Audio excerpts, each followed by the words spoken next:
Hello, good evening, good afternoon. Ẹ káàsán o, ẹ kúrọ̀lẹ́. Gbogbo bíkíbi tẹ́ bá ti ń gbọ́ wa, ẹ káàbọ̀ sórí ètò.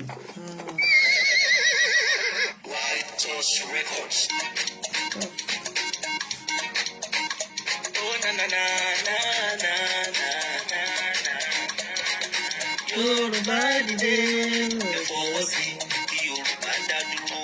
Gbogbo tẹ́ wá lọ́rùn, ẹ fọwọ́ sí Odùduwà dá dúró.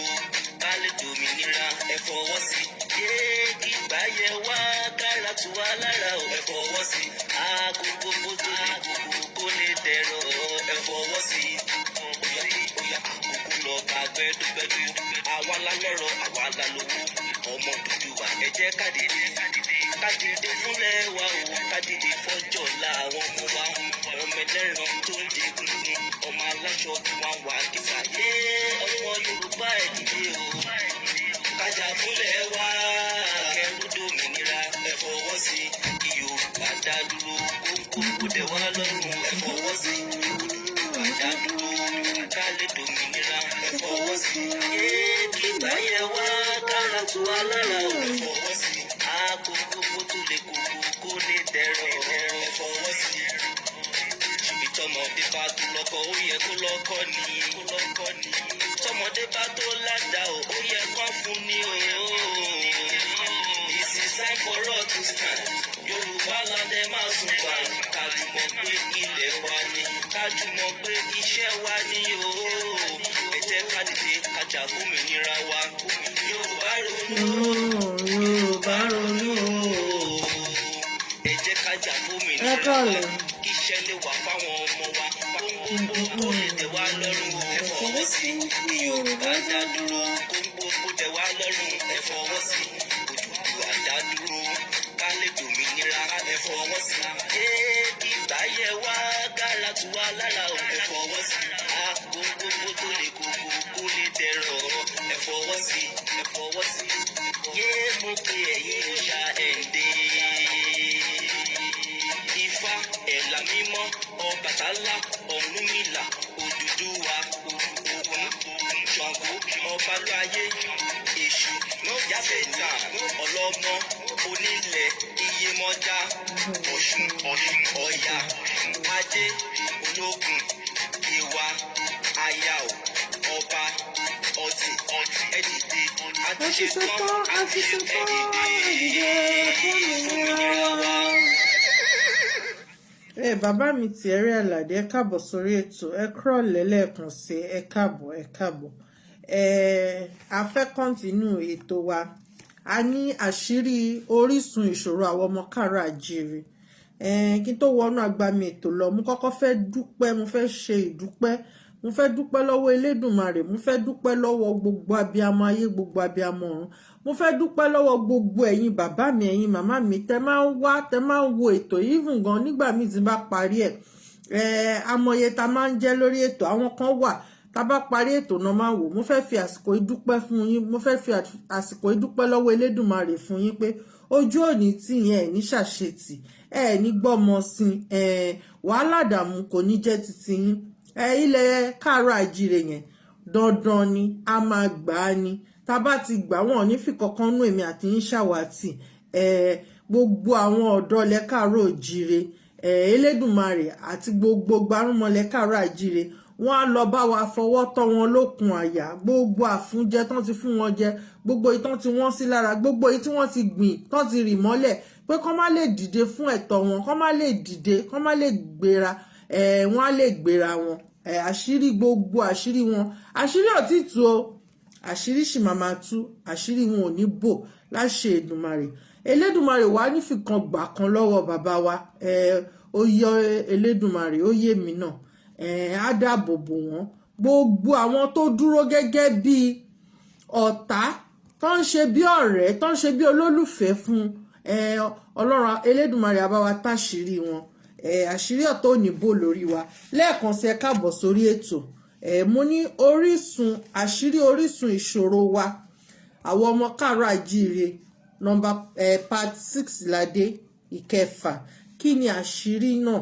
Kí ni ìṣòro wa? Ìṣòro wa ni àṣà, culture, kí ni culture wa. A lot of people gẹ́gẹ́ bí ọmọ Kaaro Ajire, ọmọ Yorùbá, ọmọ Odùduwà, wọn ò mọ àwọn culture wa. A rántí àwọn culture wa nítorí pé a ti gbé culture ní culture, a béèrè, a wádìí, a ṣèwádìí lórí ẹ̀. Nítorí pé àṣà aláṣà òun ló ń wà. Àṣà aláṣà Odùfá kan sọ, ó ní tó bá yá àṣà aláṣà náà máa gbé wọ̀, bàbá oníbàbá náà máa pè ń bàbá. Kọ́lọ́run kó ṣàánú fún wa, kí Elédùmarè kó tú wa sílẹ̀ nínú ìdè tá a wà yìí o. Mo kí yín, ẹ káàbọ̀ sórí ètò, màmá kí yín náà ni. Kí là ń pè ní àṣà? Kí ni culture? Culture is an art and other manifestation of human intellectual achievement regarded collectively. Àwọn nǹkan tó yẹ pé ó jẹ́ ti tiwa, tiwantiwa.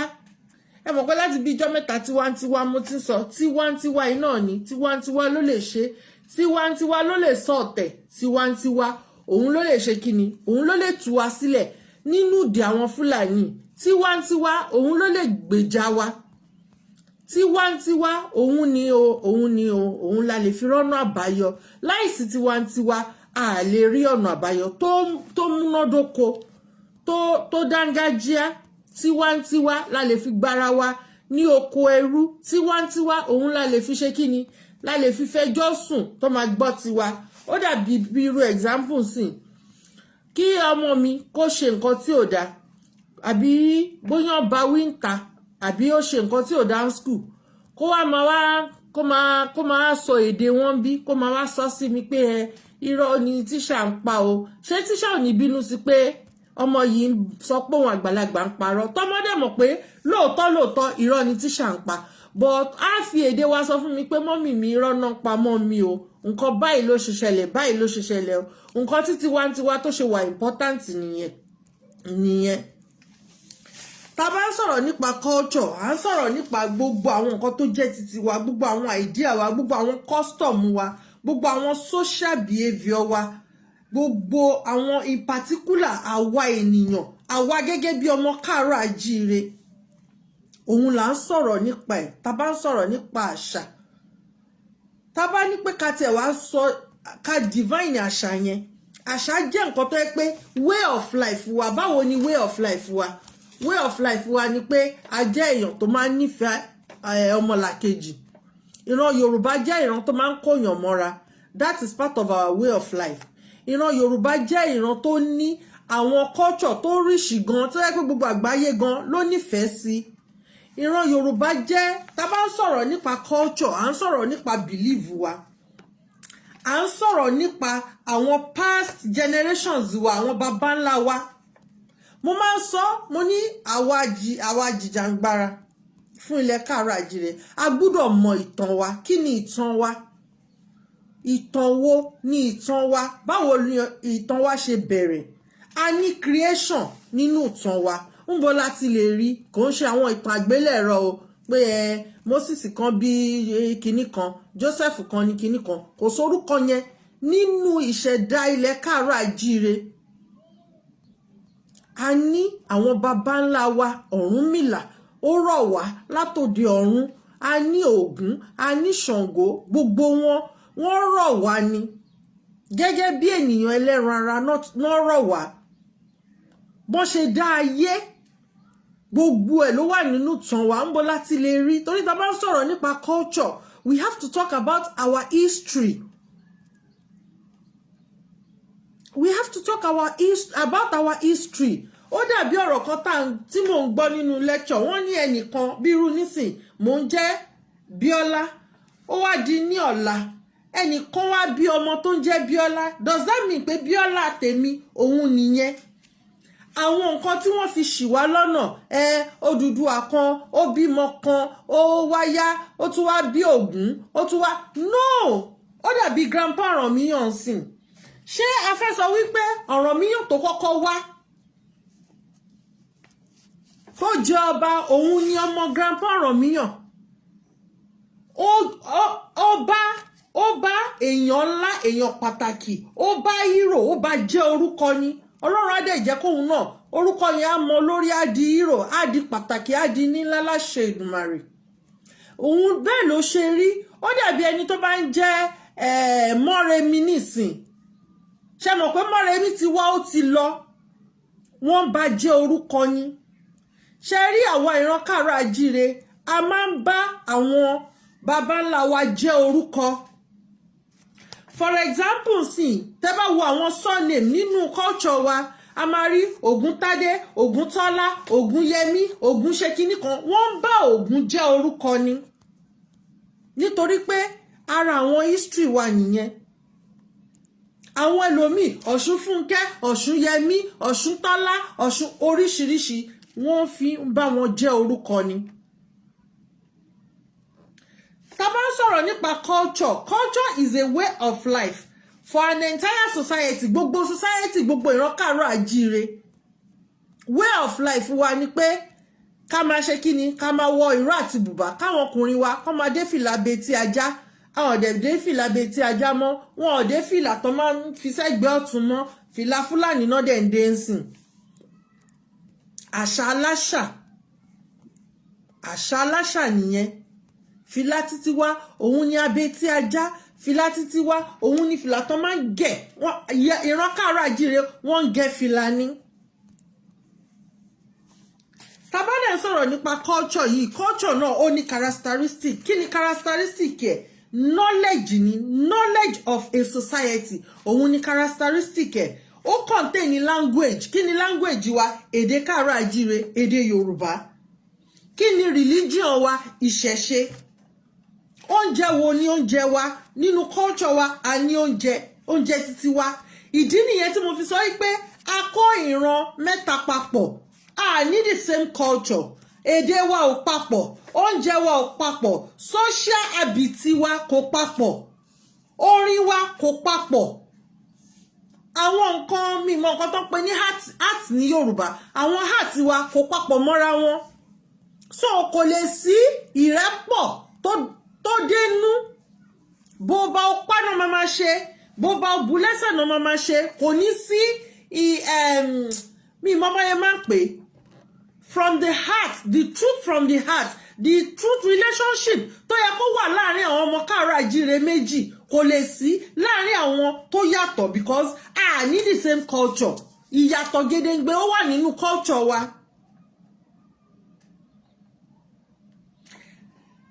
tá bá ń sọ̀rọ̀ nípa culture à ń sọ̀rọ̀ nípa àṣà jẹ́ ìmọ̀ ìwà ìmọ̀ wa ó yàtọ̀ síra wọn màmí ẹ káàbọ̀ sórí ètò bàbá mi Idris mo rí yín Alhaji Taofik ẹ kújọ́ mẹ́ta màmí Sasa mo rí yín o ẹ káàbọ̀ sórí ètò so tá bá ń sọ̀rọ̀ à ń sọ̀rọ̀ nípa ìṣe wa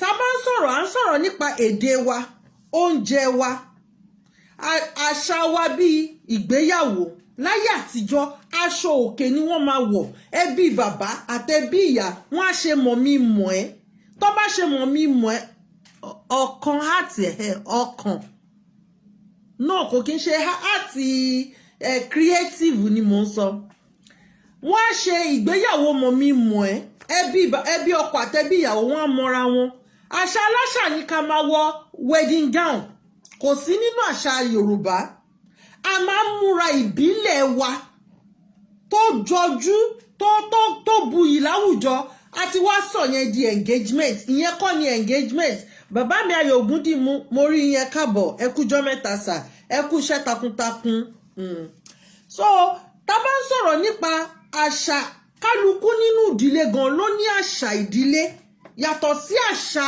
ìran Kaaro Ajire a ní àṣà ìdílé náà lára àṣà wa òun ni ká máa pa àlọ́ káwọn bàbá wa jókòó sábẹ́ igi kán kó àwọn ọmọ jọ sísọ ìtàn àwọn ìtàn nǹkan tó ti ṣẹlẹ̀ ìtàn àbáláyé ara àṣà wa òun ni ká máa fi ewé àti egbò ká máa fi ṣe ìwòsàn ní ayé ìsìn àwọn òyìnbó àtàwọn China àwọn náà wá ń kó ní ìsìn wọ́n ń bá wa rọ́ sínú ké wọ́n wá sọ di kí lorúkọ ẹ̀ fún wa gbogbo abáàtì tá a mú níbo ni wọ́n ti ń gé gbogbo igi ẹ̀ nítorí pé àwa tá a ní nǹkan àmọ́ kò ṣe pé àmọ́ bọ̀ nítorí pé wọ́n dà wá pọ̀ mú àwọn tí kì í ṣe ìran wa God bless you sir ẹ ṣé gan ni Prince so wọ́n dẹ̀ wá pọ̀ pẹ̀lú àwọn tí kì í ṣe elédè wa ó jẹ́ ká sọ identity wa nù culture wa a lè rí gẹ́gẹ́ bí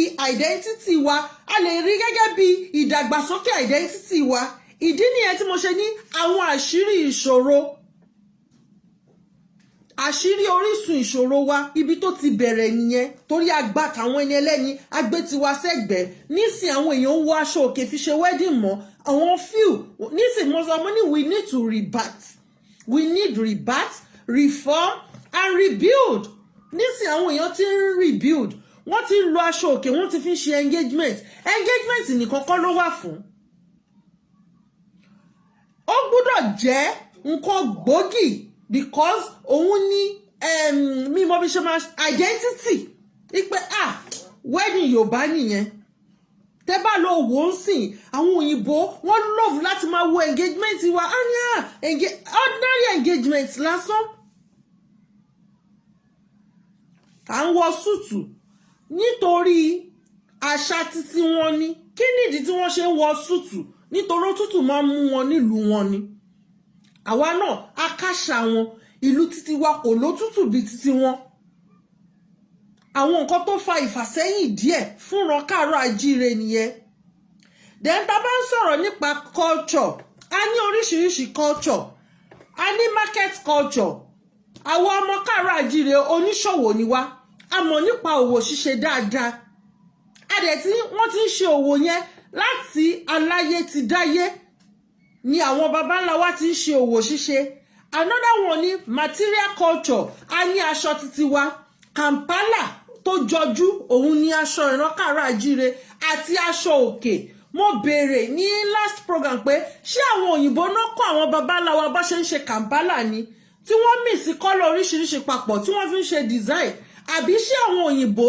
ni wọ́n kọ́ àwọn baba ńlá wa bó ṣe ń ṣe aṣọ òfì ìran Kaaro Ajire wọ́n ti ń ṣe aṣọ wọ́n ti ń wo aṣọ kí àwọn akónilẹ́rú kan tó dé ilẹ̀ yẹn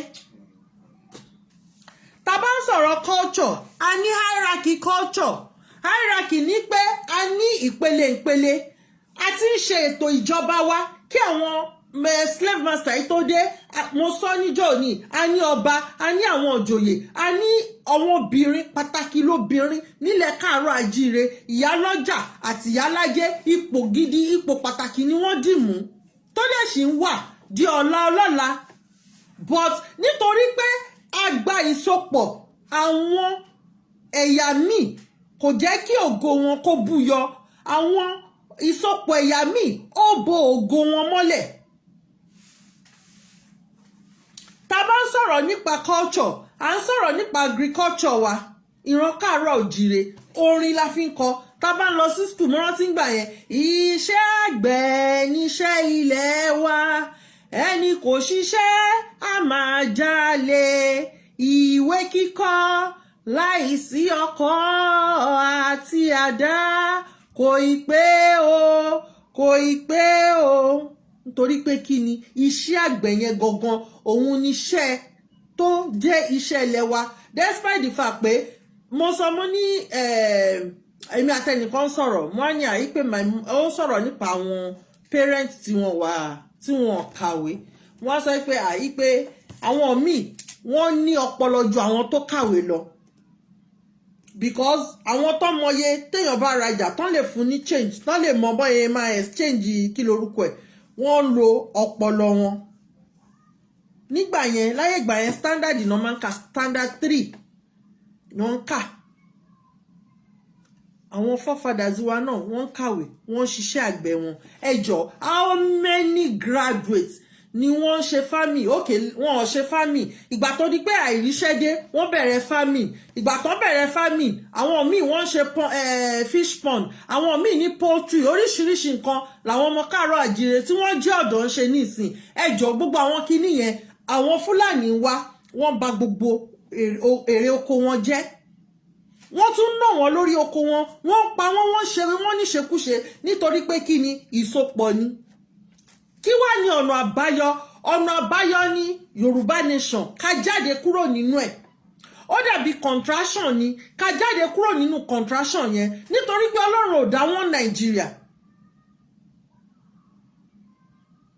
àwọn ènìyàn ló dá ṣe rí tí Ọlọ́run bá ó dàbí ọ̀rọ̀ tẹ́nìkan sọ tán ní gbogbo yín sìn ẹ ti ń ríra yín bíi pọ́lọ́run ò dá yín dáadáa lẹ ṣe ń ṣe ìdílé ń ṣọyàn lẹ ń ṣe gbogbo ẹ̀ ẹ̀tẹ́ náà lẹ máa bá bọ̀ ńbẹ̀ ìyà lẹ máa bá bọ̀ ńbẹ̀ Ọlọ́run ó rí wa kó tó dá wa bó ṣe dá wa ó dẹ̀ dá wa dáadáa but ìwà ìnítẹ́lọ́rùn òun ni but nítorí pé wọ́n fi ọ̀nà àlùmọ̀kọ́rọ́ wọ́n fi mú àwọn bàbá wa kí wọ́n lè kọ́ sopọ̀ wọ́n wá fún wọn ní Giant of Africa ẹ wo Giant of Africa lẹ́yìn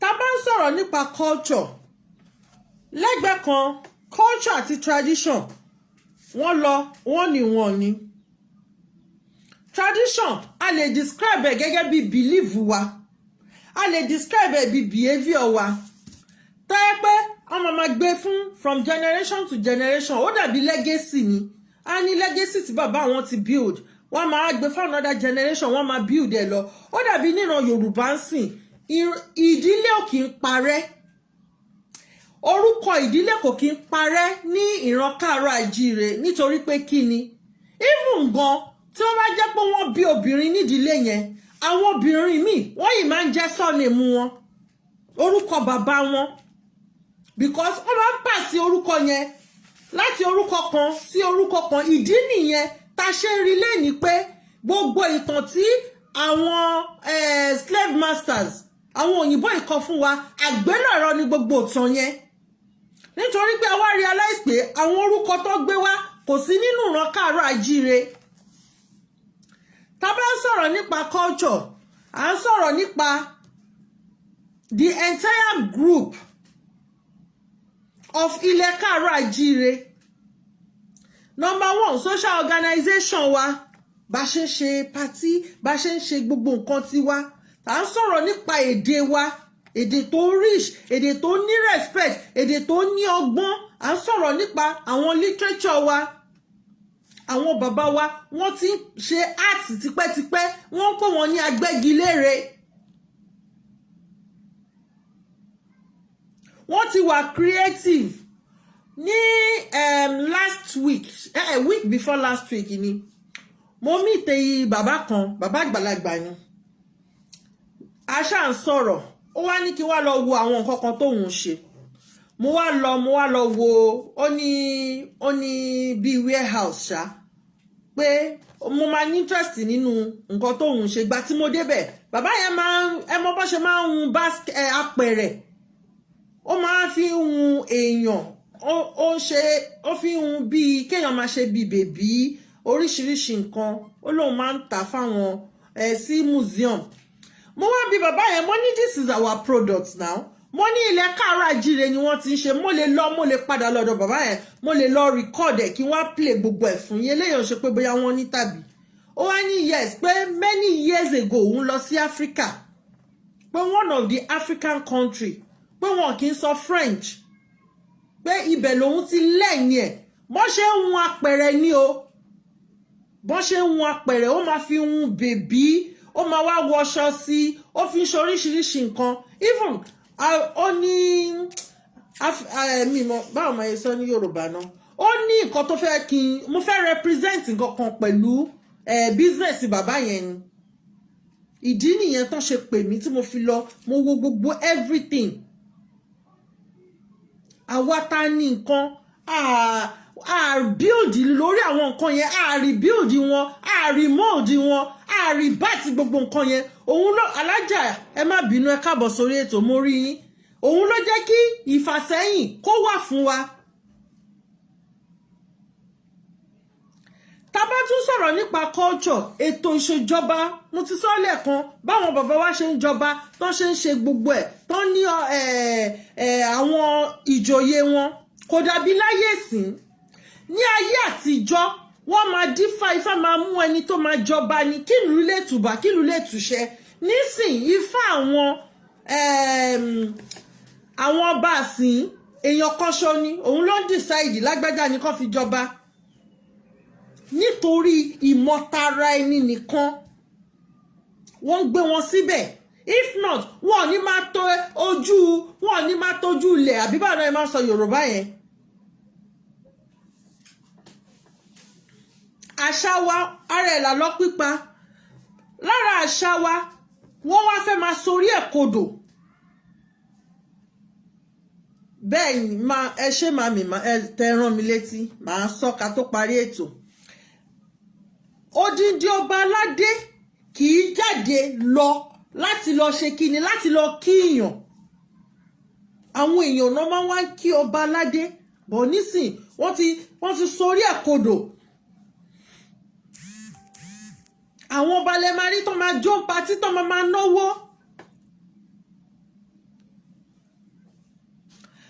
Tá bá sọ̀rọ̀ nípa culture wa, we are talking about our economy system. Gbogbo ìlú tó wà nílẹ̀ Kaaro Ajire wọ́n ní nǹkan tó yẹ pé basic nǹkan Ìjẹ̀bú gàrí àtòbí ni. Àwọn Oǹdó iṣu ní àtẹ̀pó. Àwọn Ọ̀yọ́ èlùbọ́ ní oríṣi èlùbọ́ ńlá fún èlùbọ́ dúdú gbogbo ẹ̀. Àwọn kí tiẹ̀ lórúkọ ìlú yìí o. Àwọn ará òkè àwọn Èkó àgbọn ní aṣọ á ní kí wọ́n lọ gbin àgbọn sí gbogbo ilẹ̀ Yorùbá. Ó ní nǹkan significant pàtàkì gbogbo orígun mẹ́rẹ̀ẹ̀rin tó wọ ilẹ̀ gbogbo ìlú nílẹ̀ Yorùbá kó lọ gbin àgbọn sí. Ó wà very important. Wọ́n ti pariwo ẹ̀ lórí ìṣẹ̀ṣe làgbà. Èmi náà ti sọ ń bíbà mi ò mọ̀ bóyá wọ́n ti sọ but ó ní ipa tó máa kó nínú ìrìn àjò tá a rìn, ipa pàtàkì.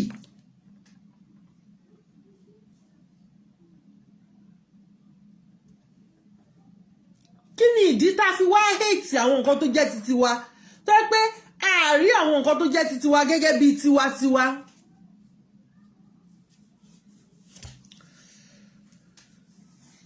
Nítorí pé a jẹ́ kí wọ́n brainwash wa.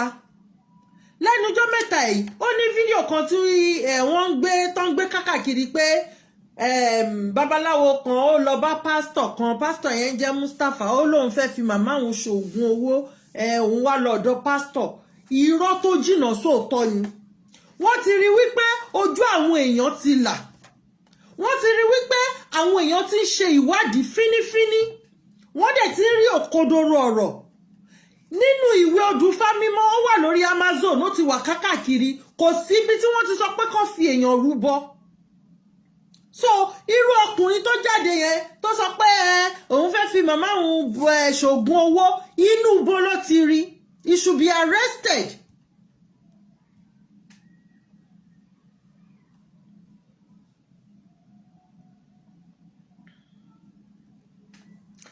So bí mo yẹn sọ, we need to rebuild ourselves spiritually. We need to rebuild everything tó concern wa.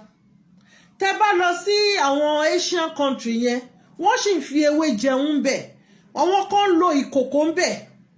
Gbogbo àwọn nǹkan yẹn a rí gẹ́gẹ́ bí nǹkan tó important. Tí wọ́n máa ń pè ní ṣàsùn. Torí èmi náà lò ga dáadáa tí fi dàgbà. Ìṣàsùn tẹ́ bá fi sí ọbẹ̀ lẹ́yìn ọbẹ̀ yẹn máa lo odindi ọjọ́ mẹ́ta kẹ́ má gbé kaná báyìí nǹkan kan ò ní ṣe. Ó máa wà protected. Tẹ́ bá dẹ̀ fi ìṣàsùn tẹ́ bá fi ṣe oúnjẹ ó máa gbóná fún almost 8 to 12 hours ló máa fi máa gbóná. Nísìn wọ́n ní tẹ́ bá gbé nǹkan sínú microwave tẹ́ bá cover ẹ̀ ó ń fa cancer. Kí ló dé táwọn ò padà lọ sí gbogbo àwọn nǹkan yẹn kò fa cancer kò fa àìsàn kankan sára. Kí ló dé tó yẹ pé èyí tó wá ń fa àìsàn oríṣiríṣi òun làwa support làwa accept làwa gbà. Bí irú nísinsìnyí ó ní àwọn pọ́ọ̀tù kan sìn tó ní kán máa lò nílùú yìí. Àwọn kan wà tẹ́ pé wọ́n sọ pé ká má lò ó torí pé wọ́n ó ní mi ti gbàgbé orúkọ ẹ̀ ṣe phosphorus àbí kí náà pè tó dẹ̀ ní kíní yẹn ó lè fa ó lè reduce the lifetime èèyàn. Láyé àtijọ́ igbá làwọn bàbá wa ó wù ní wọ́n ń gbìn ó wù ní ó ń gbìn ní ṣe ti rí pé ó ń irúgbìn àwọn natural things làwọn forefathers wa ń lò nínú àwọn culture títí wa tó dẹ̀ ń ṣe àǹfààní fún wọn tó ń fa ẹ̀mí gígùn fún wọn. Ní ayé àtijọ́ tí ọmọ 50 years bá kú ìbànújẹ́ ló máa ń jẹ́ bọ̀ nísìnyí ẹ wo nǹkan tó ń ṣẹlẹ̀ láyé sìn. Ẹ wo àwọn ewé wa tá a kà sí tá a rí ní pàtàkì. An example is bitter leaf ní ìgbọ́pọ̀ ń wùrí nílùú òyìnbó. Nísìn l'Amẹ́ríkà wọ́n ti ṣe di capsule. Ọ̀nà ń gbọ́ stress. Wọ́n dárúkọ gbogbo àwọn nǹkan tó máa cure. Meanwhile ń ta máa já lẹ́ńkùlélé wa ni. Mo rántí ńgbà tí mo kéré ẹ̀fọ́ gúre amúnútutù. Ìsìn tó máa ní inú èèyàn kan gbóná o wọ́n fẹ́ ṣe kinní kan ó nídìí kinní kan tẹ́ bá ti já ẹ̀fọ́ amúnútutù tó bá ti sè ẹ̀fọ́ amúnútutù yẹn inú yẹn máa tutù ní wọ̀ herbs wa nìyẹn. Àìmọye gbogbo àwọn tablet tá ń lò yìí tó ń ba liver jẹ́ doctor ló confirm ẹ̀ pé tá bá lò lálòjù ó máa ba liver jẹ́. Ìdí nìyẹn tí mo ṣe mú àwọn àṣírí ìṣòro orísun ìṣòro wa wá lórí ètò pé ká máa sọ níwọ̀nba ká máa sọ díẹ̀díẹ̀ ká lè mọ̀ bá ṣe máa padà sílé ká lè mọ̀ gbogbo àwọn ìgbésẹ̀ tá máa gbé. Kò ní dìgbà tá bá ṣe wọ Yorùbá nation láṣẹ máa wò pé okay o àti wọnú Yorùbá nation sì yín o ó yá kí nìkan tá fẹ́ ṣe. No, that means we fail to plan. We have to plan for us not to fail. Gbogbo ẹ̀yin ọmọ Kaaro Ajire nílé lóko lájò tẹ́ ń gba àwọn Fúlàní sílé àti rí nǹkan tó ṣẹlẹ̀ o. Grandpa said it ipe wọ́n wá máa fẹ́ àwọn ọmọ yín they are being sponsored. Wọ́n máa kówó fáwọn ọmọbìnrin wọ́n máa fẹ́ wọn wọ́n máa bímọ bọ̀ ẹ wo nǹkan tí wọ́n ṣe fún bàbá oníbàbà bàbá tó gbà wọ́n sílé nìbàdàn wọ́n pa bàbá yẹn wọ́n fẹ́ gbalé bàbá yẹn ni. Ibikíbi nǹkan tó kàn bí mi nú òun ní pé àwọn èèyàn wa they are not doing the right thing. Mo sọ mo ní àkíràjẹkù orò wọ́n ti sá lọ o ẹ wo bó ṣe pa bàbá oníbàbà sílẹ̀ kíní kan tọ́kọ́ sílẹ̀ lélẹ̀.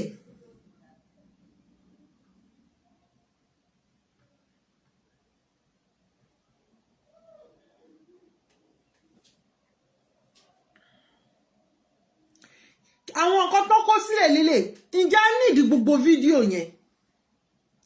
Mo ní tẹ̀yàn bá lajúlẹ̀ tán bá ń gbá ojú yẹn pàápò tójú yẹn ò bá fọ́ ràbàràbà ló máa wò wọ́n ti ń fọ́ ojú báyìí àìmọye ojú tó ti fọ́ tán. Ẹ káàbọ̀ sórí ètò màámi.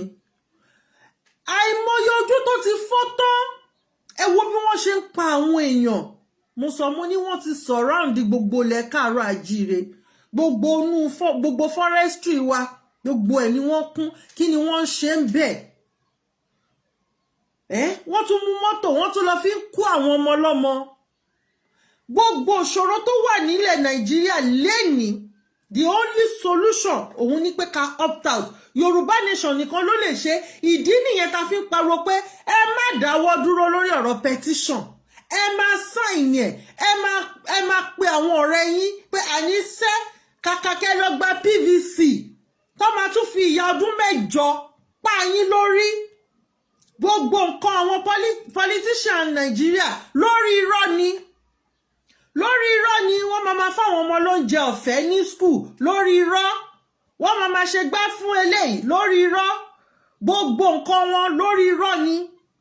Ìdí nìyẹn tá ṣe gbọ́dọ̀ sign petition Yorùbá nation yẹn very easy to sign. Option ni bóyá kẹ́ fi nọ́mbà sí option ni bóyá kẹ́ fi email yín sí it is an option. Orúkọ ni kán lè mọ̀ pé àwọn ọmọ Kaaro Ajire gangan ló sign yẹn ni òun lórúkọ yẹn ṣe wà important. Ẹ jẹ́ ká máa sọ fún àwọn èèyàn wa kó máa sign petition yẹn. Ẹ wò, enough of wípé wọ́n ń bá wa jà o, àwọn ò bá wọn jà. Enough of wípé àwọn náà wà ní power. Tẹ́ni yẹn bá dà mí lóògùn nù, mi ní fọ́ lẹ́yìn o, toró máa yín mi. So kò ní dùn. Tẹ́ni yẹn bá dà mí lóògùn nù. Màá láìtàláì máa ránṣẹ́ dé tòrutòru ni. Ẹ wo àwọn ọmọ, ẹ wo iye àwọn family tí wọ́n ti sọ àwọn ìyá wọn, àwọn bàbá wọn dá láàbò ara. Ẹ wo iye ọmọ tí wọ́n ti gbé, tó ti jí gbé. Every election, ẹ dẹ̀ rí gbogbo àwọn politician yìí. Cultist ni gbogbo wọn. White official jẹ́ during the election time. Òun làwọn èèyàn máa ń sọnù. The last election, pátá ni wọ́n ń jí kó. Débi pé wọ́n ń yọ̀bọ̀n sí àwọn ọ̀dọ́. Wọ́n máa ní káwọn ọmọ sísí yẹn kó máa bọ́ pàìntì wọn.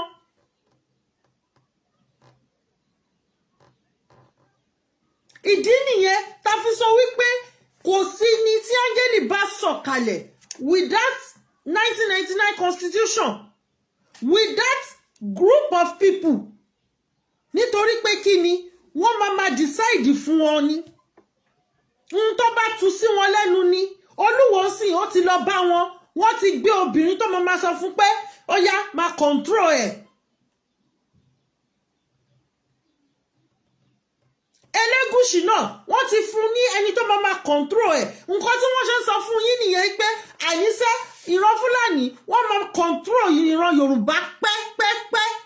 Nígbà tó ti ń fún yín láwọn ọmọ, ẹ wo vice president náà, ọmọ ẹ̀ náà ó lọ fẹ́ Fúlàní. Àwọn Ajire mi mo rí yẹn káàbọ̀ sórí ètò mà. Àwọn náà máa control ìran Yorùbá. The only solution for us ni pé ká jáde kúrò nínú contraction called Nigeria. Àwọn ọmọ lọ sí school, wọn ò ríṣẹ́ ṣe. Wọ́n tún lọ sí kán máa dá oko, kán lọ padà sí di iṣẹ́ oko, iṣẹ́ àwọn bàbá ńlá wa. Ẹ bẹ̀rẹ̀ sí ní pa wọ́n, ẹ bẹ̀rẹ̀ sí ní attack wọn mọ́kọ. A young lady tó study biochemistry. Ó dẹ̀ lọ wá ilẹ̀, ó fi ń ṣe fáàmù ẹ̀. Ó lọ ra, ó ṣe fish pond lẹ́gbẹ̀ẹ́ kan.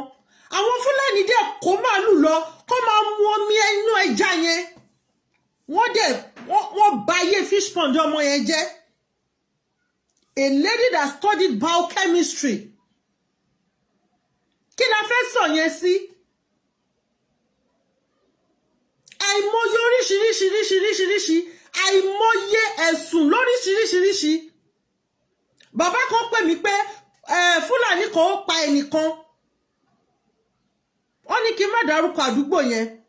Wọ́n lọ wá mú lọ police station. Torí pé DPO ibẹ̀ ó jẹ́ ọmọ Kaaro Ajire ni. Ó ní wọ́n ti pè láti Àbújá pé kó transfer case yẹn àti fáìlì o àti ẹni yẹn o àti gbogbo ẹ̀ kó transfer yẹn wá sí Àbújá. That is the end of the story. Ẹ dẹ̀ wo gbogbo àwọn ọmọ tí yín tó bá mú. Mi ní pé kó máa ṣe nǹkan tí ò dáa. I am not in support of evil deed. But wọ́n wá máa mú wọn, wá kó wọn síta. Ẹ lọ wo prison bó ṣe jam pack. Ẹ wo bó ṣe ń treat àwọn èèyàn bí ẹranko. A dẹ̀ ti ń pariwo sìn láti bí ọdún méjì. Yoruba nation ni o, Yoruba nation ni o. Ẹ wo nǹkan tó tún ṣẹlẹ̀ lénìí. Wọ́n bí Bukola Saraki publicly pé ṣọmọ Yorùbá ni ó nọmọ Nàìjíríà lòun. Nítorí pé ó fẹ́ ṣe ẹrú Fúlàní. Ẹni sìn wọ́n ti gbé flag lé lọ́wọ́. Presidential aspirant PDP. Ìgbà tó wà ní governor, kí ló ṣe sílẹ̀ yẹn? Ìgbà tó wà ní Senate president, kí ni nǹkan tí wọ́n ṣe sílẹ̀ Kaaro Ajire? Kí ni ó bind wọn? Constitution 1999 yẹn náà ni. Ìdí nìyẹn tá fi sọ wípé ẹ jẹ́ kí gbogbo wa sign petition. Tá bá sign petition yẹn lógúnlọ́gọ̀ láàrin oṣù kan tá rí 20 million, wọ́n mọ̀ pé yes, ìran Kaaro Ajire ti ṣe tán tó fẹ́ lọ. Ẹ wo gbogbo revenue tó ń pa lÉkòó. Ó ti tó mú ilẹ̀ Yorùbá, ó ti tó sọ di China. Àmọ́ wá kó lọ. kéèyàn pa 1,000 kẹ́ kó lọ s'Àbújá kó wá dá 1 naira padà fún 1,000. ìdí nìyẹn tí gbogbo wa ta ṣe gbọ́dọ̀ ṣe kí ni ká fi mọ̀ ṣọ̀kan. ẹ jẹ́ kí gbogbo wa ká gbé grievances wa ká gbé sẹ́gbẹ́ kan. ẹ jẹ́ ká gbé ọ̀tẹ̀ sẹ́gbẹ́ kan. ká kọ́kọ́ gba ilẹ̀ wa ná. tá bá gba ilẹ̀ wa ní ìsìn èèyàn tó bá fẹ́ bá mi jà ń sìn mí ní dá lóhùn. ẹ jẹ́ ká gba Yorùbá nation because gbogbo nǹkan tó ń ṣe kinní lórí mi Yorùbá nation ni solution àwọn nǹkan tá máa ṣe kí ni future plan àwọn yẹn ló wà lórí mi lọ́wọ́lọ́wọ́ báyìí.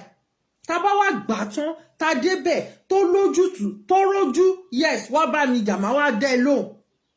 But for now ìjà kan ṣó tá lè jọ máa jà òun ní pé bá ṣe máa gba Yorùbá nation yìí bá ṣe máa succeed lórí ẹ̀ bí wọ́n ṣe ní máa pa ọmọ Kaaro Ajire. Mo appreciate gbogbo àwọn tó ń fi òótọ́ ọnú tí wọ́n fi ń ṣe ọ̀rọ̀ Yorùbá nation yìí tí wọ́n lo inú kan mo appreciate wọn gan torí pé kí ni mo ti ẹ̀jẹ̀dá tó wà emotional tí bá gbọ́pọ̀ ti pọ̀ ọmọ Yorùbá báyìí máa ní yé ẹ bá mi fi ṣe 10/1 nu 10/1 ní kẹ́ máa fi ṣe. Personally mo máa ń sọ pé tó bá jẹ́ wípé mo ní opportunity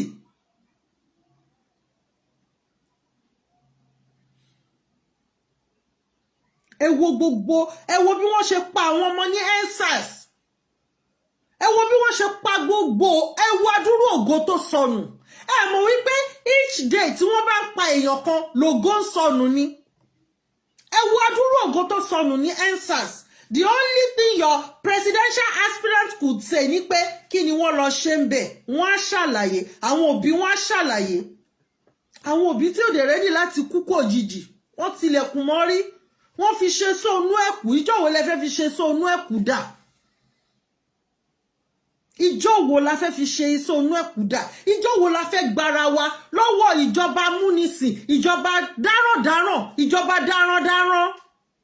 Ẹ wo gbogbo universities ẹ wo gbogbo colleges tí wọ́n kọ́ dàúrà nìkan ni gbogbo owó tí wọ́n dẹ̀ fi ń kọ́ gbogbo kìíní owó tí wọ́n ń rí níbo ni wọ́n ti ń rí southwest ni revenue tó pọ̀ jù ní gbogbo Nàìjíríà Lagos state ni lẹ́yìn náà Ogun state.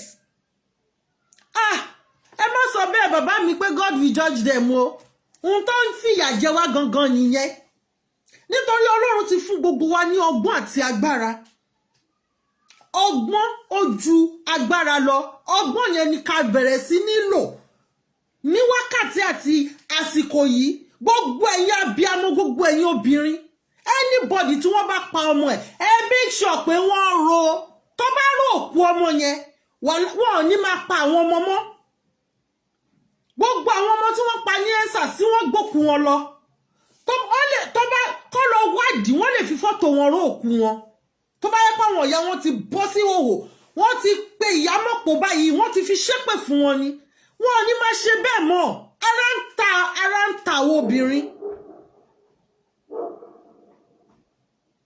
Sometimes báyìí tí n bá gbọ́ pé wọ́n pa èèyàn báyìí òtútù máa mú mi ní mi nílé sọ̀rọ̀ àwọn ọmọ mi gan máa ní ṣé mo wà òkè máa ní kó ṣàfi mí lẹ́nà kó fi mí lẹ́nà because ògo ló ń sọnù.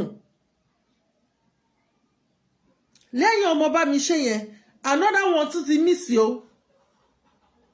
wọn wá fẹ́ máa pariwo ẹ̀ síta mọ́ gbogbo àwọn obìnrin àwọn abiyamọ energy ta fi kọjú séèyàn kan ta fi ń béèyàn kan jà ta fẹ́ fi gbéèyàn kan wálẹ̀ ẹ jẹ́ kọjú energy yẹn ká lo energy yẹn ká kọjú ẹ̀ sí àwọn ìjọba yẹn ẹ jẹ́ kọjú ẹ̀ sí àwọn darandaran ẹ̀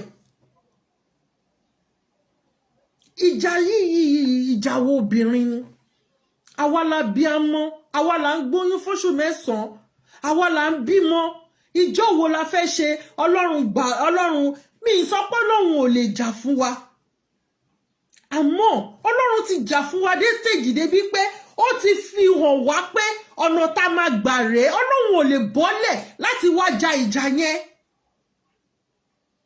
That is the reason why àwọn obìnrin ló yẹ ká máa polongo petition yìí from market to church to mosque. Ẹ wo gbogbo àwọn religious leaders wa náà.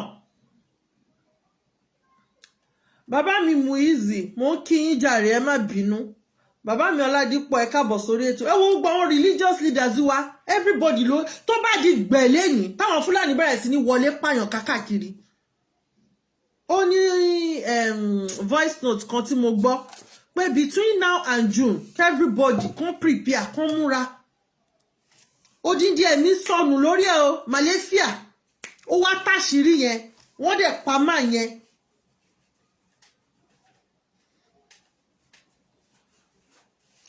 Ó wá tú àṣírí yẹn pé 2022 wọ́n máa bẹ̀rẹ̀ sí ní pààyàn. Àwọn kan negotiate pẹ̀lú àwọn bandits. Wọ́n dẹ̀ ń kó àwọn ọmọ yín ìran wọn, wọ́n negotiate pẹ̀lú wọn. Okay, nísìnyí wọ́n ti kó àwọn Boko Haram. Kí ni Boko Haram? Kí ni bandits? Wọ́n ń change orúkọ fún wọn ni. They are just the same set of people. Àwọn ni ISIS. Àwọn analyst ìlú yìí. Wọ́n sọ fún wa wípé ó mà ṣe o. Ó mà ṣe o. Àwọn tó máa analyze àwọn nǹkan tó bá ń ṣẹlẹ̀, wọ́n wá ṣàlàyé fún wa. Wọ́n wá ṣàlàyé fún wa wípé àwa fúnra wa láti dìde. Until tá bá dìde, that is when we are going to see the support. Tá ń wá. But ìgbà tá dìde báwo la ṣe fẹ́ rí support yẹn?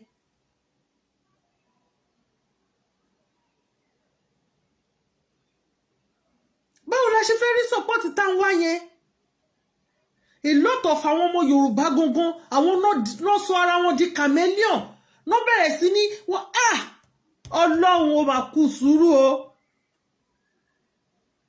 Tó bá yẹ pé wọ́n ti lọ wọ́n ti fi gbogbo àwọn òkú yẹn, wọ́n ti gbogbo aṣọ àwọn ọmọ tó kú, wọ́n kó lọ wọ́n lọ fi ní ayélujára pé gbogbo ẹni tó pa àwọn ọmọ yìí káyélujára wú kú wọn nú. Àbí wọ́n ti lọ bò, wọ́n ti lọ dí Ògún, wọ́n ti káṣọ wọn lọ Ògún. Gbogbo ẹni tó náwó nínú kú gbogbo àwọn tó pa àwọn ọ̀ràn wa yìí kógun máa pa wọ́n kọ̀ọ̀kan. Á ti calm nísìn wọ́n ti gbé Bùkọ́lá Sàràkí dìde o. Ọ̀ṣínbàjò ti dìde o. Wọ́n fẹ́ fi pa yín lẹ́nu mọ́. Wọ́n ti rí pé without kí lorúkọ ẹ̀, without ilẹ̀ Kaaro Ajire Yoruba people kò sí Nàìjíríà. Àwa gangan ni nǹkan tó ń jẹ́ Nàìjíríà. Gbogbo resources tí wọ́n ń lò ibi ọmọ náà ti ń rí. Bẹ́ẹ̀ làwọn ọba yẹn jókòó kalẹ̀. Àwọn àjòjì wá gold. Ẹ lọ gbọ́ news Congo. Congo sọ pé gbogbo resources àwọn ó máa dúró nílùú àwọn. No more foreigners kó máa wá resources wọn mọ́. Gbogbo everything tí wọ́n bá fẹ́ ṣe inú ìlú àwọn ni nísìn. Àwa ni ìmọ́lẹ̀ ògo adúláwọ̀. Ẹ mọye ìlú tó ti dìde lẹ́yìn tiwa. Àwa ni ìmọ́lẹ̀ ògo adúláwọ̀. A ti tọ́ná fún wọn báyìí. Ká wá jẹ́ kí náà yẹ kó bright. Ká rí Yorùbá nation gbà. Kí gbogbo àwọn African country kán lè ní ìtúsílẹ̀. More or less pé àwa là ń keep wọn sínú bondage. Àwọn tó dẹ̀ ń bẹ̀rù pé tá bá gba Yorùbá nation kí la fẹ́ jẹ, kí la fẹ́ mu. Ọlọ́run ti fún wa ní nǹkan tá máa jẹ. Màá táṣìírí kan publicly lẹ́yìn. Wọ́n ló detect nǹkan nínú ilẹ̀ wa nísìn. Ìdí nìyẹn o. Ìdí nìyẹn káwọn Fúlàní fi fẹ́ gba ilẹ̀ Yorùbá. Wọ́n ní tí wọ́n bá bẹ̀rẹ̀ sí ní wá àwọn nǹkan yẹn, tán bẹ̀rẹ̀ sí ní lò. In fact, America gan ò ní lówó tó wa. Because ó important fún gbogbo àgbáyé. Èèyàn tó wà ní pálíámẹ́ǹtì ìlú yìí ló sọ. Wọ́n ní but we are all over the world stupid. Wọ́n máa allow àwọn àjòjì kán máa wá gold, kán máa wá gbogbo ẹ̀. Rubber plantation kò sí nǹkan tó jọ mọ́. Ta ló sọ pé bí máa pa àwọn ọmọ Kaaro Ajire? A padà sí cocoa plantation. Fully, a padà sí rubber plantation. There are so many things. Mo ti sọ̀rọ̀ nípa omi Èkó lásán. Ó lè bọ́ the whole Africa. and àwọn tó máa ṣiṣẹ́ ń bẹ̀ àwọn set méje náà máa ṣiṣẹ́ lórí ẹ̀ mo ti sọ lórí program rí. Àwọn dádì mi kan náà ní kí n má máa sọ gbogbo àwọn nǹkan yẹn mọ́. We just need to put everything into writing. A dẹ̀ máa gbé fún àwọn tó necessary láti gbé fún. Wọ́n máa ṣiṣẹ́ lórí ẹ̀. A sọ̀rọ̀ nípa bíà. Wọ́n dìdí kó wá school lu yìí ni. Àwọn náà ṣe champagne. City tí mò ń gbé, àwọn náà ṣe champagne. Mo kọ́ ní school, bó ṣe ń ṣe champagne, bó ṣe ń ṣe wine, bó ṣe ń ṣe beer. Sugar content beer. Òun ló fa gbogbo ìtọ̀ sugar o, diabetes o, wọ́n ní láyé àtijọ́.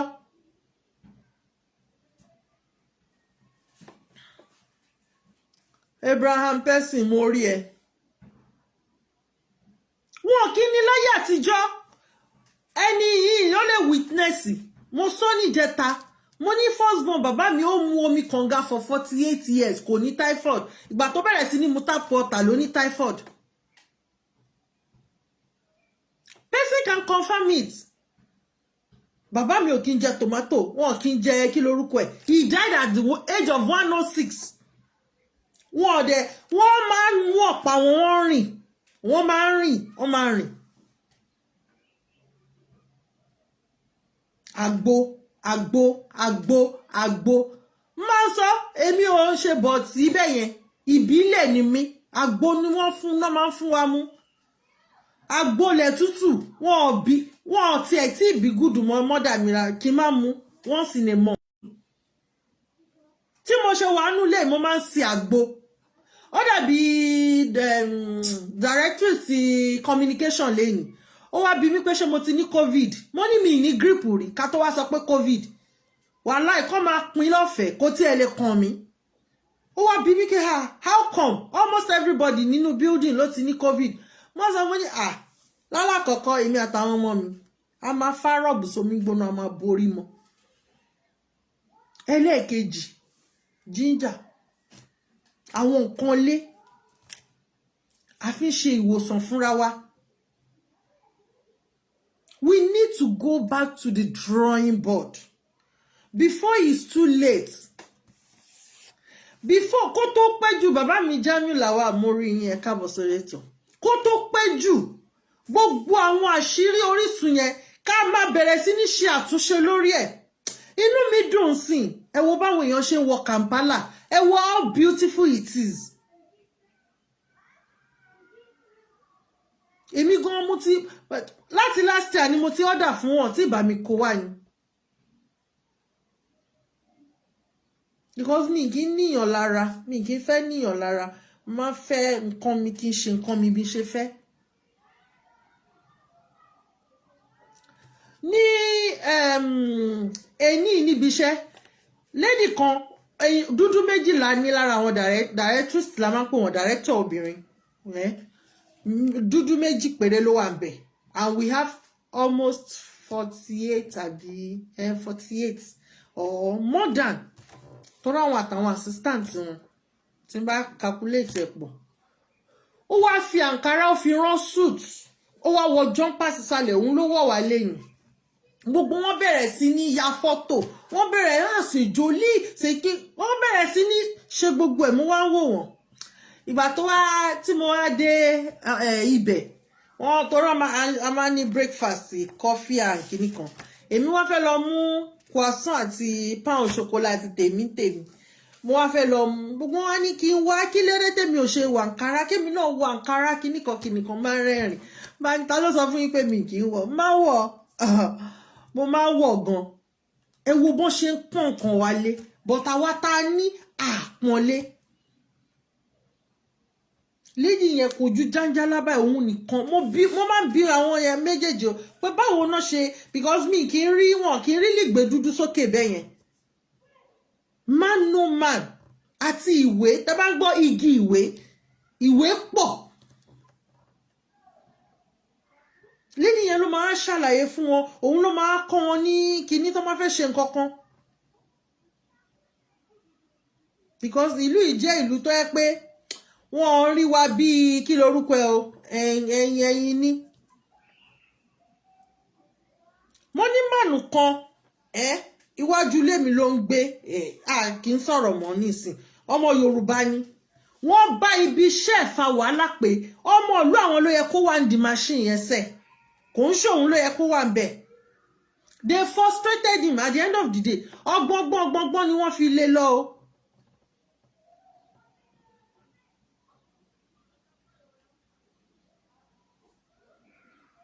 A gbọ́dọ̀ jẹ́ kí àkọ́kọ́ gbọ́dọ̀ a máa sọ̀rọ̀ lórí love yes ma a máa sọ̀rọ̀ lórí ìfẹ́ kí là ń pè ní ìfẹ́ a máa sọ̀rọ̀ lórí ìfẹ́ because a gbọ́dọ̀ jẹ́ kí love kó overrule gbogbo nǹkan.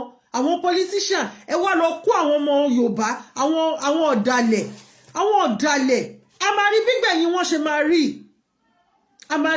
wọn ṣe máa rí gbogbo ẹ̀yin tẹ́ sọ pé wọ́n Nàìjíríà lẹ support gbogbo ẹ̀yin ọba yẹn tá bá gba Yorùbá ni anyway many of them wọ́n mọ nǹkan tí wọ́n ń ṣe nítorí àwọn Arábí tó ń threaten wọn behind closed door but àwọn kan wà wọ́n kàn ya ọ̀dàlẹ̀ ibi tó bá ti ń jẹ àríjẹ́ǹbi òkúrònú òun ni wọ́n kàn fẹ́ máa jẹ́ǹbi òkúrònú ni. Ó dàbí bàbá kan tó pè mí lọ́sàn-án wọ́n ní ibi tí wọ́n ti ń ṣe rally ni àbí wọ́n náà ṣe kankan stadium bóyá birthday Tinubu àbí nǹkan kan pé tó bá gbọ́ gbáù tó bá di lọ́la tó bá pè fún rally àwọn èèyàn ní jáde síta. Mo ní bẹ́ẹ̀ ni ó tọ̀rọ̀ lẹ sọ but ṣe rò bójú lásán làwọn èèyàn yẹn fi jáde. They subjected Yoruba people into abject poverty. Wọ́n máa fún wọn 5,000 ẹlòmíì tí ò sí okay wọ́n ti dáná sun gbogbo shop kò sí ọjà kan ọjà wo lókù tán ti dáná sun bóyá Àgbàrá àti kí lorúkọ ẹ̀ mo ti gbàgbé orúkọ market yẹn òun ló kù báyìí tán ti dáná sun Àgbàrá market àti kí ló ń pè o mi ìrántí orúkọ ẹ̀ àwọn tó kù nìyẹn tán ti dáná sun. Wọ́n ti fi àwọn èèyàn wá sínú abject poverty. Last year ni mo ti parọ́ pé wọ́n máa jó gbogbo ọjà wọ́n fẹ́ render àwọn èèyàn hopeless. So talking tí wọ́n bá fún àwọn èèyàn mo sọ̀rọ̀ lady tó kú mo máa rántí gẹ́ lady yẹn ó máa ń dùn mí toyún kí ló pa àworoko kòrò ń jẹjẹ fúnjọ́ mẹ́ta ó dẹ̀ lóyún sínú.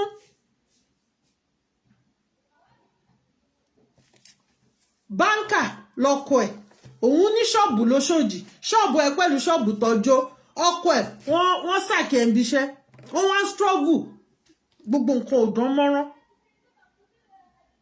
Ẹ lè imagine kí ebi pààyàn tó fi kú èèyàn wá sọ pé ká wá wà wọ́n Nàìjíríà lágbára Ọlọ́run Nàìjíríà máa ṣẹlẹ̀ sonítọ̀hún. Gbogbo ẹnikẹ́ni tó náà máa mú ìran Kaaro Ajire wọn máa rìn wọ́n mọ́ Nàìjíríà yẹn ìran ẹ̀ Nàìjíríà máa ná ìran ẹlẹ́gbá fúnra rẹ̀ ni because ẹ fẹ́ mọye èèyàn tí Nàìjíríà tó ti nà lẹ́gbá ní.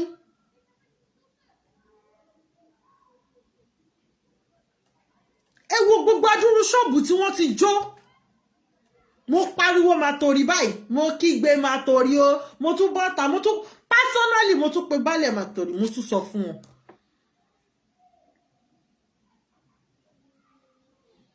Torí owó fún ni ò téèyàn. Ó dàbí ọ̀rọ̀ kan tá ń sọ mo ní Ìjẹ̀bú á sọ pé àjò òjòwò lọ Ìjẹ̀bú ò bìlíìfù ní owó wọn ní àjò òjòwò gbówó ẹ̀dá ni àjò ẹ̀ la fẹ́. Ó dẹ̀ ń pa àwọn ọmọ wọ́n pààyàn lójoojúmọ́. Ẹ wo bàbá tí wọ́n dẹ̀ ní ẹ̀lẹ́gbọ̀dọ̀ yẹn wọ́n fẹ́ dọ́gbọ́n gbalé bàbá yẹn ni. Ẹ lọ wo many villages tí wọ́n ti gbà. Àwọn village yẹn ló yẹ kó jẹ́ industrial zone wa lọ́la. Gbogbo àwọn villages yẹn ó ní ìwúlò tí wọ́n máa ṣe ó ní ìwúlò tán máa jẹ́.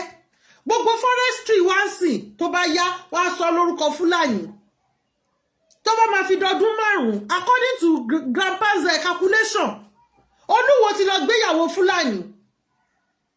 Ó bá di in the next few years sí á bímọ á ní Yorùbá Fúlàní bó ṣe ṣe fún gbogbo àwọn Haúsá tí wọ́n pa àwọn Haúsá pakúpa bẹ́ẹ̀ làwọn máa ṣe fún ìran Yorùbá náà. Tá bá gba Yorùbá nation nísìn Elégùṣì náà ti gbéyàwó Fúlàní òun náà bí Fúlàní Yorùbá a lot of Fúlàní Yorùbá àwọn náà pẹ̀lú àwọn tó ń fa ìfàsẹ́yìn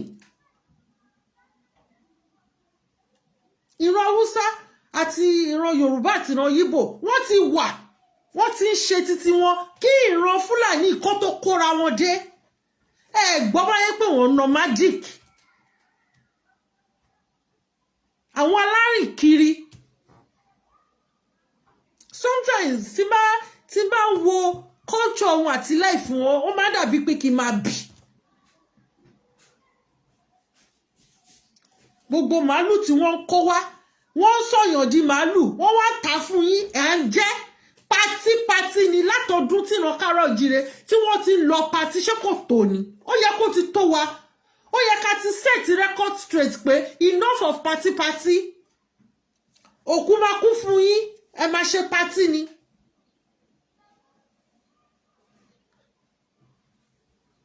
Ó dàbí mo rántí ńgbà tí dáàdì mi kú tán náà fẹ́ ṣòkú tán ní kán lọ pa màálù mẹ́fà mo ní dáàdì mi ò ń jẹran ìgbà tó wà láyé náà ẹ ṣe máa ní kán pa màálù mẹ́fà kábíyèsí ẹ ṣọ́ ara yín o if not máa ní kán gbókù yẹn wá bá yín o kò dàbí àwọn ọba tó yẹ pé àwọn ọba AliExpress bí màmá mi kan ṣe máa ń sọ wọn náà wọn ọba AliExpress ọba gidi tó bá wọ̀ pé bí wọ́n ń fojú rókù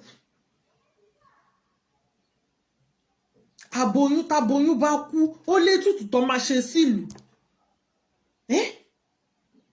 tí accident bá ń ṣẹlẹ̀ constantly ó ní ìgbésẹ̀ tó máa gbé but bí àwọn ọmọ wọn nìkan tó ṣe máa jẹ gàba lé gbogbo aráàlú lórí ni gbogbo wọn lé àwọn bàbá Afẹ́nifẹ́re restructuring ọmọ wọn fẹ́ lọ sí House of Rep báwo lẹ ṣe fẹ́ kán sọ̀rọ̀ nípa Yorùbá nation.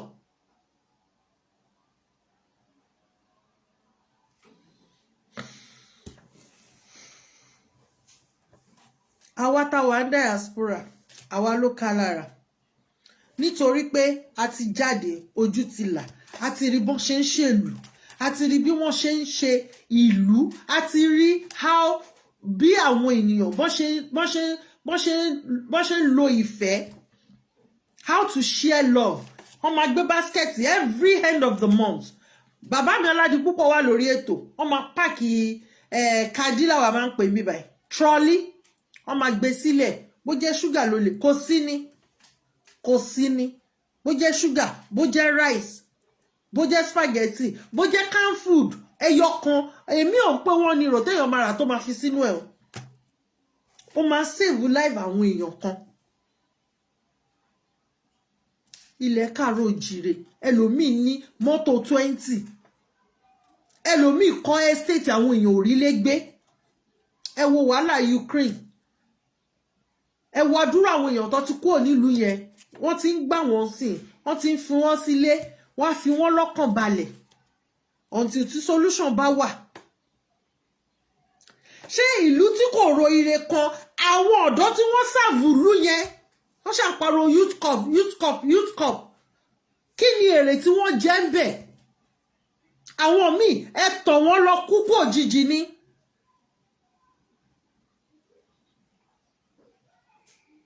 Ìdí nìyẹn tá ṣe padà sí orí culture wa tá mẹ́nu lé yẹn ká bẹ̀rẹ̀ because I need the same culture. Àṣà wa ò dọ́gba èdè wa ò dọ́gba a máa sọ̀rọ̀ nípa oko ẹrú ìran Kaaro Ajire bùbá àti ṣòkòtò wọ́n á wọ kẹ̀m̀bẹ̀ wọ́n á wọ fìlà wọ́n á dágbádá tó bá fẹ́ kó pé complete wọ́n ní 1,500 wọ́n máa dé fìlà wọ́n máa ọkùnrin wa àti lose culture torí ẹ̀ la ṣe ń rí oríṣiríṣi nǹkan tó yẹ pé unspeakable things lórí social media. Nílẹ̀ Yorùbá tí obìnrin bá mu sìgá ó máa fi ń pamọ́ ni. Nílẹ̀ Kaaro Ajire tí obìnrin tó bá ṣe àṣemáṣe báyìí àwọn obìnrin máa dáṣọ bò ó ni. Tóbìnrin bá lóyún tọ́mọ bá múnú mọ́tò wọ́n máa mú ìró wọ́n máa dárò ìjọba ẹni gbẹ́m. Culture wa nìyẹn ọmọ kékeré tó bá ṣe nǹkan tí ò dáa ẹni tó ń bọ̀ ló máa bá wí kò ń ṣe mo sọ mo ní mentality Nàìjíríà òun ló ń jẹ́ káwọn èèyàn máa sọ pé àwọn fẹ́ ṣe rituals money rituals a lot of those politicians wọ́n mọ ibi tí wọ́n ń lọ mi ìfẹ́ tútùkùtù wọ́n mọ ibi tí wọ́n ń lọ tí wọ́n ti lọ ń gbàgbára àwọn máa parọ́ pé babaláwo there is difference between babaláriwo there is difference between babaláwo oníṣègùn adáhunṣe torí pé wọn ò jẹ́ kí a mọ ìyàtọ̀ tó wà láàrin wọn there is difference between spiritualists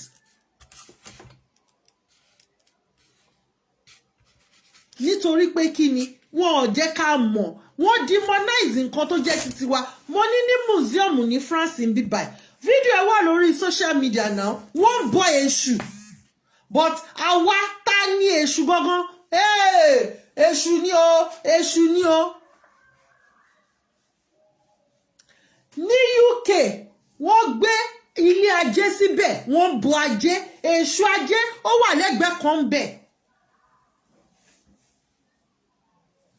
But àwa ta ni ajé Ọlọ́run jẹ́ kárájé jẹun owó ta ló tóbi jù owó wọn ló tóbi jù àwa ta ní ńbola wà if you don't speak English you can't communicate with others bẹ́ẹ̀ ni vernacular wọ́n sọ èdè wa di vernacular mọ́ wa lọ́wọ́ àwa ń struggle rí àwa ń struggle láti sọ Yorùbá ṣé Yorùbá ní ìta ń sọ yìí èdè Yorùbá a lè sọ dánmọ́ tẹ́mi ṣe wà mo máa sọ pé mi ò lè complete rábọ̀ fún mi lè sọ Yorùbá ọmọ máa kọ́ mi lẹ́nu ní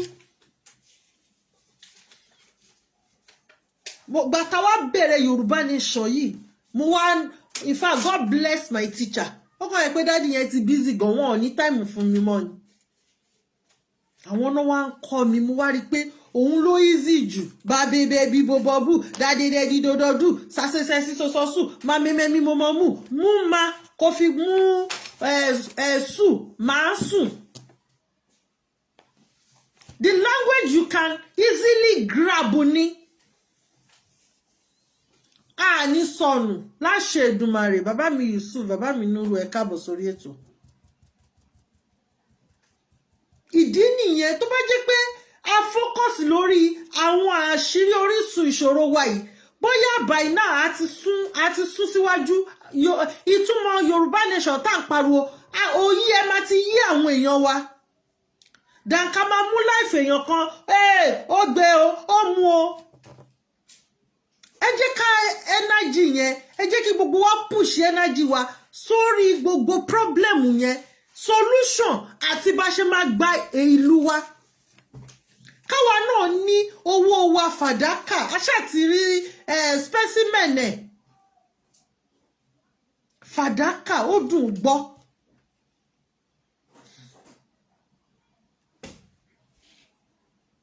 gbogbo wa wá sọ orúkọ nù àwa lọ ń jẹ orúkọ Bible à ń jẹ orúkọ òyìnbó ó dàbí ẹnìkan ní London tó sọ ọmọ ẹ̀ ní J-boy mo ní jọ kí ni ìtumọ̀ J-boy o ó ní J-boy mo ní kí ni ìtumọ̀ ẹ̀ at least J-boy ó máa ní bóyá James ni bóyá Jìnàdù ni ó ní J-boy mi gbọ́rọ̀ ẹ̀rí ó sọ obìnrin ní Ashley mo ní kí ló ń jẹ́ Ashley ó ní English name níjọba mi túmọ̀ ẹ̀ ẹrú ni mo mọ̀ tó ń jẹ́ Hashi orúkọ máa ń ro ọmọ ó wá fi Ellie sí Ashley mo ti sọ lórí prógrámù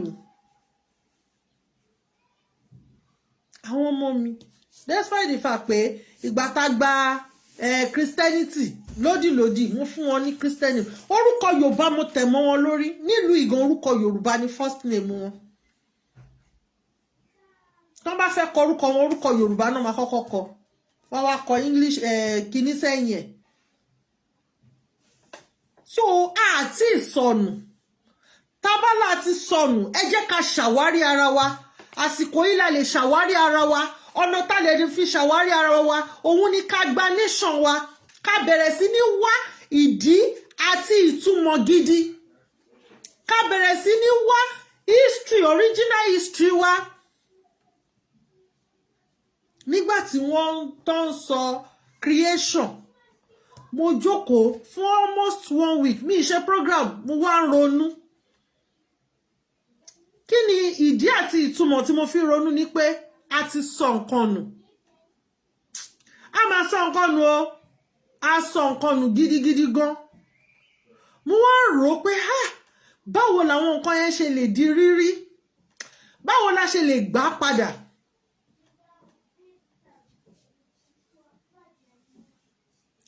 Instead of ká máa wá ìmọ̀, tell them to go and sign petition. Bẹ́ẹ̀ ni mo ti sọ, excuse me, mo ti sọ lẹ́ẹ̀mélòó ń bí báyìí pé petition yẹn ó wà very important fún gbogbo wa láti sign. Mo wá ronú pé a máa sọ nǹkan gidi nù o. Mo wá wò ó ìgbà tí màmá wa kan sọ pé gbogbo nǹkan tí wọ́n sọ pé kò ságbára mọ́ nílẹ̀ Yorùbá, kò ṣe pé kò ságbára mọ́, pé gbogbo àwọn nǹkan tí wọ́n máa lò ewé ń sún sẹ́yìn. Mo wá ń ronú, nǹkan máa ń touch mi gan o. Mo wá ń rò ó, mo sọ pé ṣebí person wà lórí bíbá ó máa sọ iṣu ewùrà la máa ń jẹ, a máa ń gbin iṣu lẹ́ńkùlé ni. Ní ayé àtijọ́ kò sí ẹni tí ò ní oko kéékèèké, ẹ̀fọ́ gúre, ẹ̀fọ́ amúnútutù, ìgbín báyìí wọ́n máa ń ṣà ni.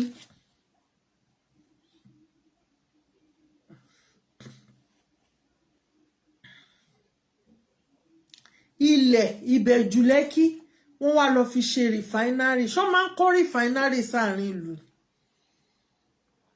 Ṣé ti rí ọgbọ́n àti ète tí wọ́n ń lò fún àwọn ọmọ aládé tó fi fẹ́ sọ wá dẹrú. Ẹ wá dúró ilẹ̀ tí ẹnìkan ṣoṣo gbà. Kí ni nǹkan tá à ń sọ pé kò lè work? Ta ló ní kí lorúkọ ẹ̀, Gatwick airport, ṣe bọ́mọ Yorùbá ló ní? Ta ló ní fastest train ní Italy, ṣe bọ́mọ Yorùbá ló ní? Company aago kan wà, mi ní dárúkọ ìlú yẹn, mú mẹ́ni yẹn, wọ́n ti sọ̀rọ̀ nípa ẹni yẹn, ọmọ Yorùbá ló ní. Tó bá jẹ́ pé Nàìjíríà jẹ́ ìlú tó ń wọ́ọ̀kì, gbogbo nǹkan yẹn náà máa ṣe síbẹ̀.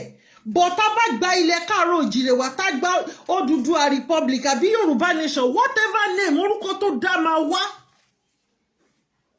Ẹ máa rí pé love máa padà.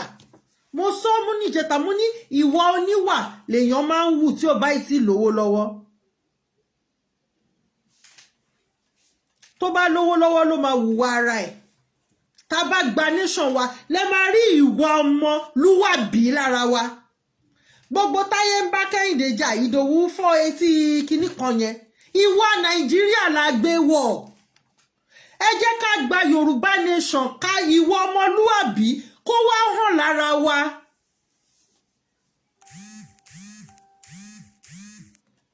Gbogbo àṣà ọmọlúwàbí, ẹ jẹ́ ká bẹ̀rẹ̀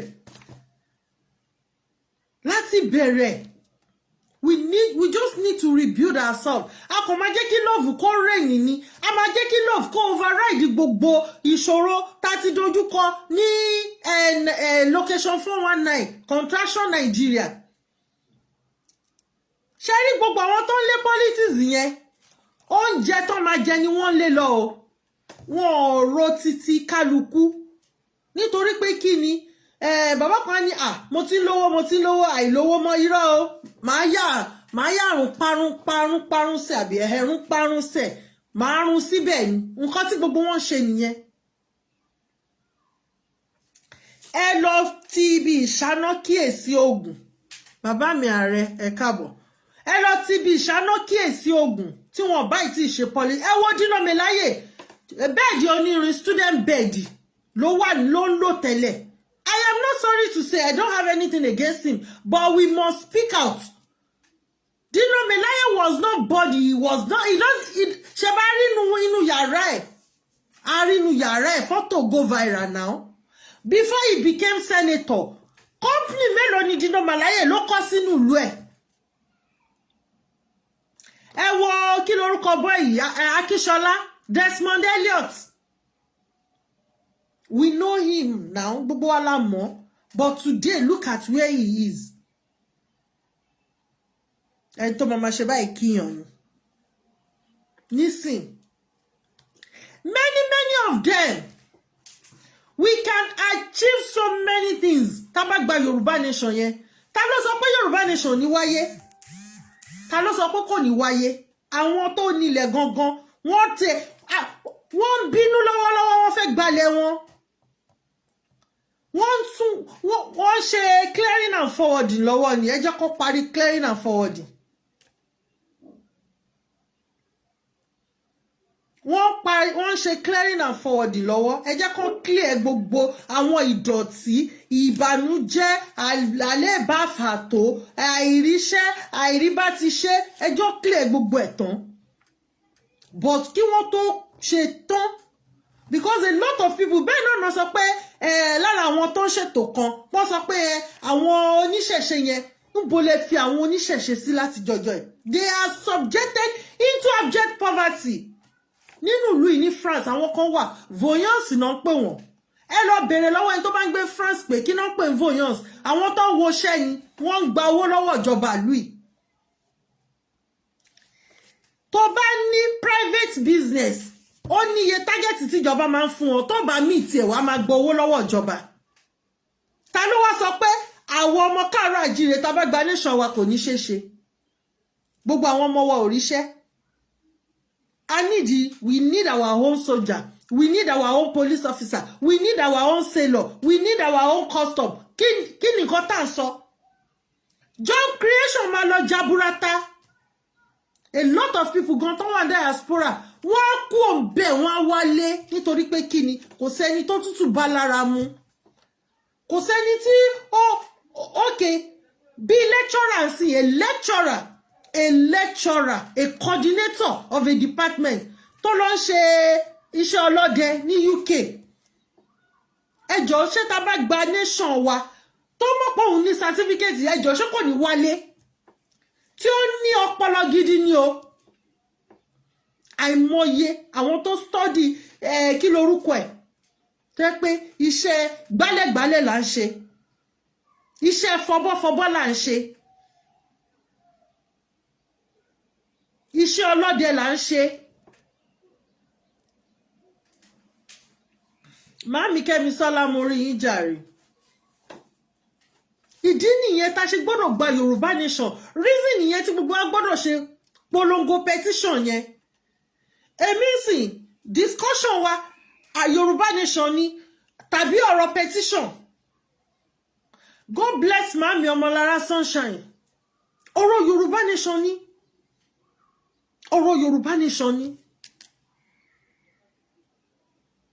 Àwa wí tán, àwọn kan, àwọn aláìmọ̀kànmọ̀kàn, wọ́n sọ pé kò lè ṣeé ṣe.